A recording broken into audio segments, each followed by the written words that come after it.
40 authors, 15 centuries, 3 ancient languages. Every prayer in the Bible should have been unique. When AI analyzed the entire corpus, it discovered something statistically impossible. Every successful prayer followed the same hidden 4-step protocol, unchanged across continents and eras. Scholars were left stunned. The odds were calculated at 1 in 10 quadrillion. If the Bible truly encodes a universal formula, what else might we have overlooked, and what happens when that pattern is finally revealed?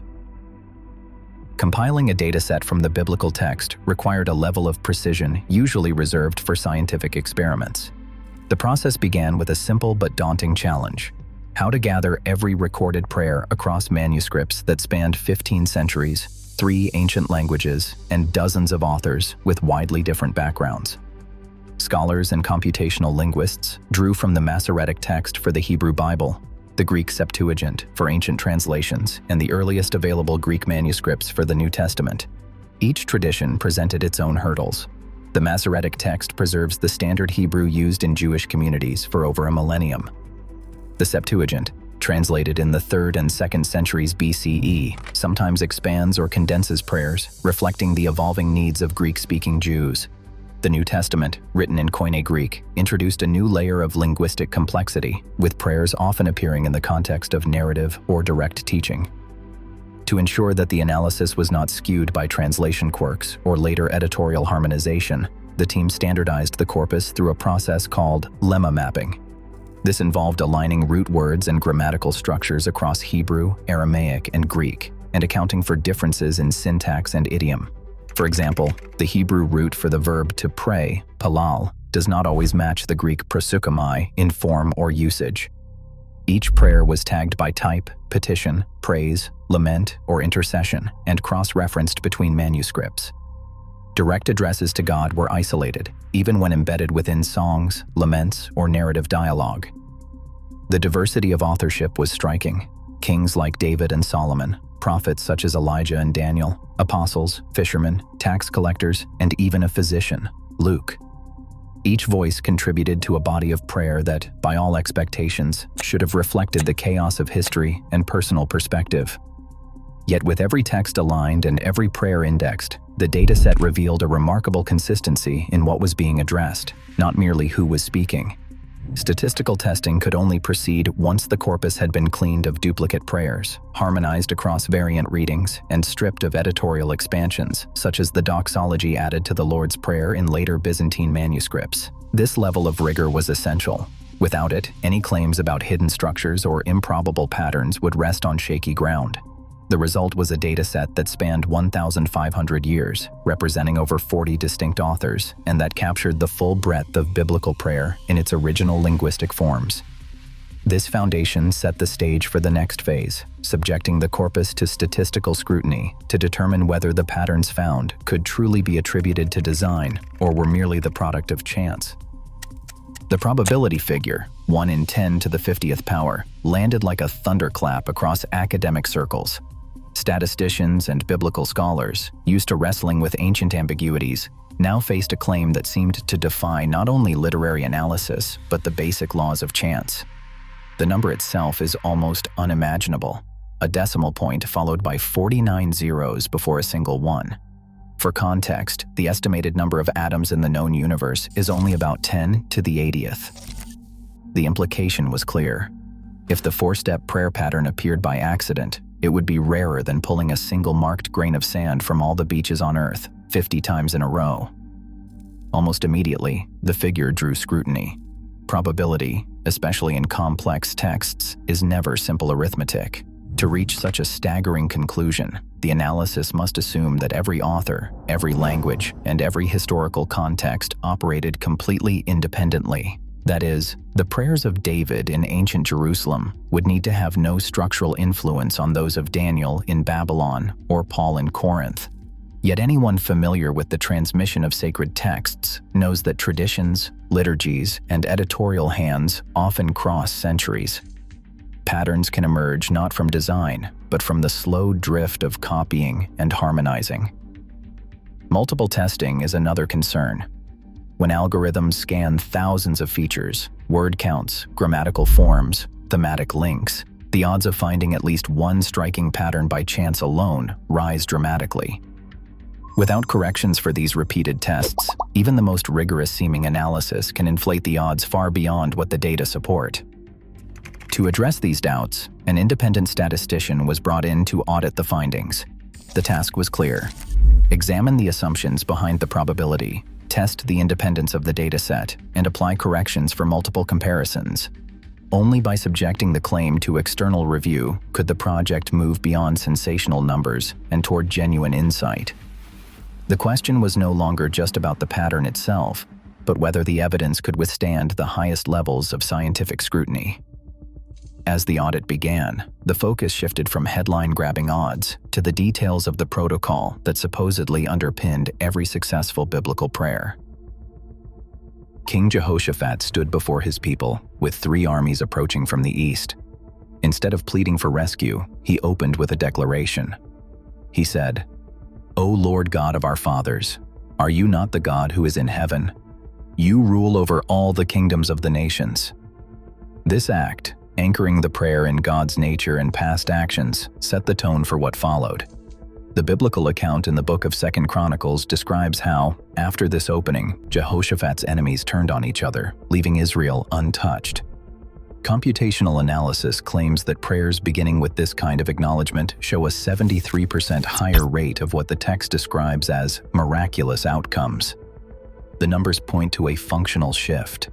Starting with praise seems to stabilize the mind, redirecting attention from fear to a sense of order before any request is voiced. Another layer appears in the story of Hannah.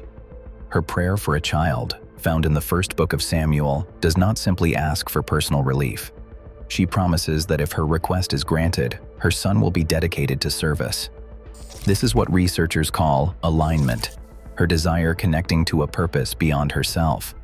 The narrative records that Hannah's son, Samuel, became one of Israel's greatest prophets. Solomon's request in the book of 1 Kings follows the same principle. When offered anything, he asks for wisdom, not for long life or riches, but for the ability to govern well.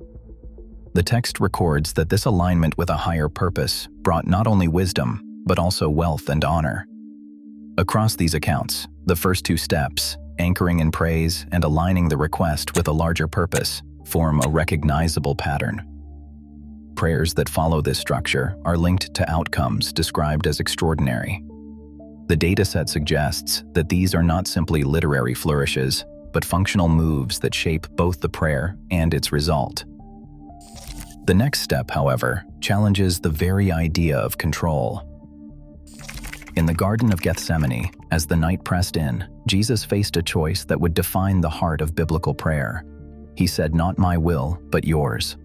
Those words echo through centuries of religious tradition and now lie at the center of what AI analysis calls the surrender paradox. Unlike prayers that demand a specific outcome or bargain for results, this step requires letting go. The data shows that prayers which release control over how or when a request is fulfilled are far more likely to be linked with what the texts describe as miraculous outcomes. Psychologists studying acceptance and commitment therapy have found a similar pattern in human behavior. When people practice radical acceptance, acknowledging reality without trying to force a particular result, they display greater cognitive flexibility and lower stress. Studies in acceptance and commitment therapy suggest this mental shift frees up resources, allowing for clearer thinking and more adaptive responses in the face of uncertainty. The biblical narrative captures this in a moment of deep vulnerability. Jesus, anticipating suffering, does not insist on rescue. Instead, he acknowledges his desire, "Let this cup pass from me," and immediately releases the outcome, trusting a purpose beyond his own preference. This is a study in acceptance. AI pattern recognition flagged this step as a turning point. Prayers that cling tightly to a specific answer or attempt to dictate terms rarely coincide with the moments the text labels as miraculous. Surrender in this context is not resignation. It is an active willingness to yield, to accept that the answer may come in an unexpected form, or not at all. The paradox is clear. The more tightly control is gripped, the less likely the outcome aligns with the request. By letting go, the petitioner creates space for what the text calls divine action. This counterintuitive move prepares the way for the final step, persistence, even when answers are delayed. The surrender paradox is not passive. It makes room for commitment and then for persistence, the disciplined return to the request despite uncertainty. Together, these dynamics form a pattern that challenges simple assumptions about control, effort, and outcome. Persistence, the final component identified by the AI, introduces a dimension of time that challenges modern expectations for immediate results. On Mount Carmel, the prophet Elijah stands after years of drought. He bows to the ground and sends his servant to look toward the sea. Nothing appears. Elijah prays again. 6 times he repeats the request, each time receiving no visible answer. Only after the 7th prayer does a small cloud rise from the horizon, growing into a storm that ends the famine. The text in 1 Kings chapter 18 records each cycle, emphasizing not just the request, but the unwavering repetition despite silence. Daniel's experience unfolds along similar lines. Exiled in Babylon, he receives a troubling vision and begins a period of prayer and fasting. For 21 days, Daniel continues without any sign of response. Daniel chapter 10 describes how, on the 21st day, a messenger arrives, explaining that the answer had been dispatched from the beginning, but was delayed by unseen opposition. The delay, rather than signaling rejection, becomes part of the process, an interval for character formation and preparation. AI pattern analysis links these stories through their shared reliance on repeated, consistent engagement. The prayers are not abandoned after a single attempt. Instead, persistence becomes a defining feature of successful outcomes. The data shows that when prayers are repeated over time, the likelihood of a recorded answer increases dramatically. This pattern stands in sharp contrast to the expectation of instant gratification, reframing delay as an integral part of the protocol rather than a sign of failure. The 7-fold repetition in Elijah's story and the 3-week vigil of Daniel both point to a structure where time and perseverance are not obstacles, but essential components. The protocol, as mapped by computational analysis, closes with this final step, prayer that endures, not just in hope, but in disciplined repetition. Patterns built on the number 7 run deep through the biblical text, and nowhere is this more visible than in the structure of Psalm 119. This psalm, the longest chapter in the Bible, is arranged as an acrostic. It has 22 sections, one for each letter of the Hebrew alphabet, with each section containing exactly 8 verses. The result is a total of 176 verses, every one a multiple of 7 or 8, both numbers with long-standing symbolic weight in Jewish tradition. Scholars have long debated whether this elaborate design reflects hidden codes or simply poetic artistry, but computational analysis now brings new tools to the question. Gematria, the ancient practice of assigning numerical values to Hebrew and Greek letters, has been used for centuries to uncover supposed patterns in sacred texts. In the case of Psalm 119, the symmetry is undeniable. 22 letters times 8 verses, with each stanza beginning with the same Hebrew letter. Many other passages echo this fascination with numbers. Genealogies in Genesis, for example, often fall into cycles of 7 generations, and the book of Revelation is saturated with 7s, from seals to trumpets to bowls. These patterns, once dismissed as literary flourishes or ritual embellishments, now serve as data points in the hands of AI. But the search for mathematical structure is not without controversy. Critics warn of selection bias, the tendency to highlight patterns that fit a theory while ignoring those that do not. The human mind is wired to find meaning in coincidence, and with a text as sprawling as the Bible, the risk of seeing order where there is none is high. To guard against this, some researchers apply null model testing and run simulations on randomized versions of the text to measure how often similar patterns appear by chance. In these tests, the structure of Psalm 119 stands out as statistically rare, but the same cannot be said for every claimed pattern. Many so-called discoveries evaporate under scrutiny, dissolving into the background noise of large data sets. For gematria specialists, the challenge is to distinguish genuine design from the artifacts of tradition and transmission. The evidence from Psalm 119 remains compelling. It points to a deliberate, mathematically precise framework that has survived centuries of copying and translation. Yet as the debate continues, the question lingers: Does this structure point to a deeper protocol, or is it a testament to the ingenuity of ancient poets and scribes? Quantum physics enters the conversation with the observer effect, a principle that says the act of observation can influence the outcome of an experiment. The idea has been borrowed by theologians and philosophers to draw parallels with faith. In the biblical account of the woman who touches Jesus' cloak and is told, "Your faith has healed you," some hear a metaphor for consciousness shaping reality. Physicists, however, caution that the observer effect in quantum mechanics is not a mystical force. It is a measurement problem, not a license for mind-over-matter miracles. The analogy, while poetic, breaks down under scientific scrutiny. Faith in this context is not a quantum event, but a psychological one, about focus, expectation, and resilience. The Bible as an operating system metaphor takes this further. Scripture is recast as a kind of user manual, with prayers functioning like code, inputs that, if structured correctly, yield consistent outputs. The four-step protocol becomes a set of instructions, not a plea for intervention. Following the pattern is said to produce predictable results, much as entering the right command in software triggers a specific response. This framing appeals to those searching for order in spiritual practice, but it also raises ethical and philosophical questions. If prayer is treated as a technical procedure, does that reduce faith to a formula? Theologians and ethicists warn against turning sacred texts into algorithms, cautioning that the richness of tradition is lost when complexity is flattened into code.